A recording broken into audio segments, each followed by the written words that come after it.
میرے عزیزو، کسی بھی قوم کا سب سے جو قیمتی سرمایہ ہوتا ہے اس کی نوجوان نسل ہوتی ہے۔ ان کا بگڑ جانا ساری قوم کو تباہ کر دیتا، ان کا سدھر جانا ساری قوم کو ترقیات کے زینے تک پہنچاتا، بلکہ اوپر تک پہنچاتا ہے۔ اور یہ عمر اللہ کے ہاں بھی ایسی ہے کہ اس کے بارے میں خاص طور پہ الگ سوال ہوگا۔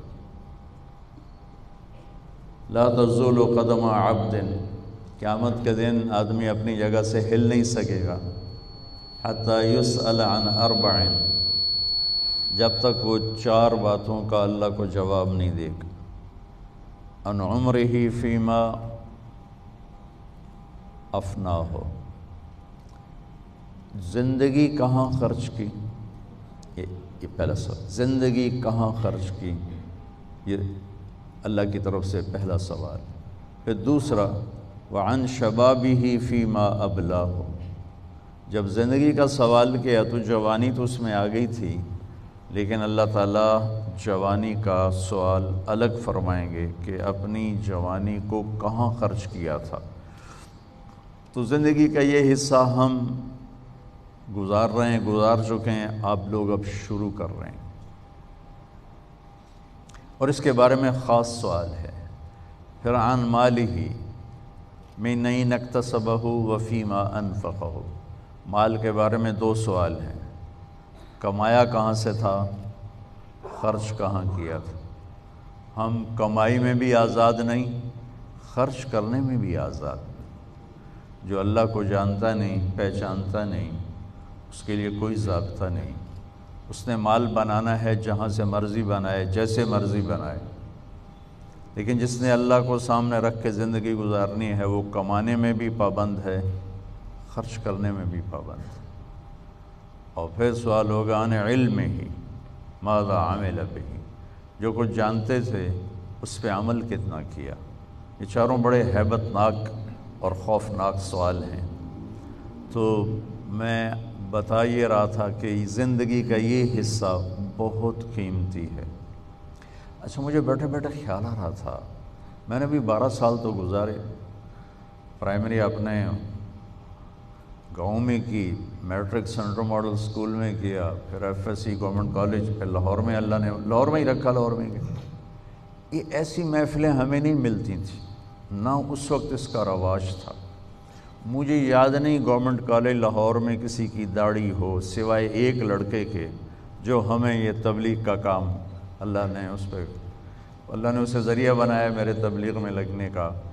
بس پورے کالج میں صرف ایک لڑکے کی داڑھی تھی صرف، اور ایک لڑکے کے سر پہ دوپٹہ نہیں ہوتا تھا۔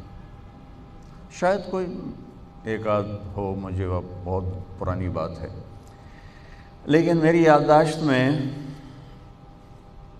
مجھے اس کے علاوہ کوئی داڑھی والا نہیں تھا۔ اور اقبال ہاسٹل کے درمیان ایک لان تھا، ایسے لان،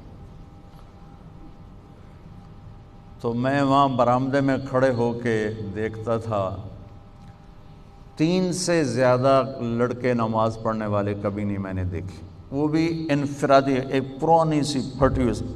مجھے یاد نہیں میں نے وہاں کوئی نماز نہیں پڑھی تھی، لیکن میں نے آنکھوں سے جو دیکھا، 3-4 لڑکے نماز پڑھنے والے ہوتے تھے انفرادی طور پر۔ لیکن جہاں برائی کا گراف اوپر گیا ہے، اچھائی کا بھی اوپر جا رہا ہے۔ میں ابھی کینیڈا سے آ رہا ہوں، وہاں بھی بچوں نے کانفرنس کی تھی اسلامک، 15,000 اسٹوڈنٹس آئے ہوئے تھے ان کے اس کانفرنس، 15,000، اور آپ تو مفتے بیٹھے ہو۔ $60 ٹکٹ تھا پر پرسن، کیونکہ وہ ہال کرائے پر تھا، تو اس کا کرایہ انہوں نے وہ تو سب نوجوان بچے اسٹوڈنٹ تھے، کہاں سے دیتے، تو ہر سال کرواتے ہیں، $60 کا ٹکٹ بیچتے ہیں، اس سے کرایہ نکالتے ہیں، اور پھر بھی کرسیاں فل، میں سارا ایسے شروع سے آخر سے چلا اور ایسے آگے تک گیا سب بھرا، تو میرا تو ایمان تازہ ہو گیا اور یقین اور بڑھ گیا کہ اللہ اپنے دین کا کلمہ بلند کرے گا انشاءاللہ۔ وَكَلِمَةُ اللَّهِ هِيَ الْعُلْيَا، اللہ کا کلمہ بلند ہو کے رہتا ہے۔